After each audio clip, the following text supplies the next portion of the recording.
আসসালামু আলাইকুম। গত 2-3 দিন ধরে সূর্য দেখা নেই, তবে আকাশটা মেঘলা। তবে আমাদের কাজ বদ্ধ রাখার কোনো উপায় নেই। আজকের কাজ হচ্ছে কাজগুলো শেষ করা। পাট বড় হয়ে গেলে সে পাটগুলো বার করা অনেক মুশকিল। তবে কি করব, ছাগলের তো খাবার লাগবে। বৃষ্টির কারণে পুরো মাঠে কাদা হয়ে গেছে, পানি জমে আছে। এগুলাই হচ্ছে আমাদের ছাগলের খাবার। আর এক কথা কাজ নিয়ে, কাজের মাঝে খুঁজে পাই জীবনের মানে। পরিশ্রমের স্বপ্নগুলো তো ডানা টানে, কষ্ট করলে কেষ্ট মিলে, এই কথা তো আর মিথ্যা নয়। কাজের মাধ্যমে জীবন গড়ি, এটাই তো আমার আসল পরিচয়। আজকে যে কাজ ফেলে রাখো, কালকে হবে সে বোঝা। সময় থাকতে কাজ করো, এই তো জীবনের সোজা কথা।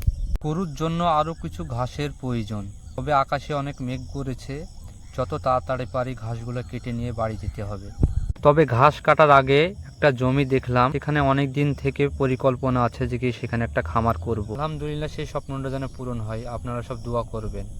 আজকের জন্য এইটুকু ভিডিও। তবে ভিডিও নতুন কোনো ভুল ত্রুটি হয়ে থাকলে আপনারা ক্ষমার দৃষ্টিতে দেখবেন। আর চ্যানেলে নতুন হলে সাবস্ক্রাইব করবেন, পাশেও থাকবেন। আলহামদুলিল্লাহ, আগামীতে আরও ভালো করার চেষ্টা করব।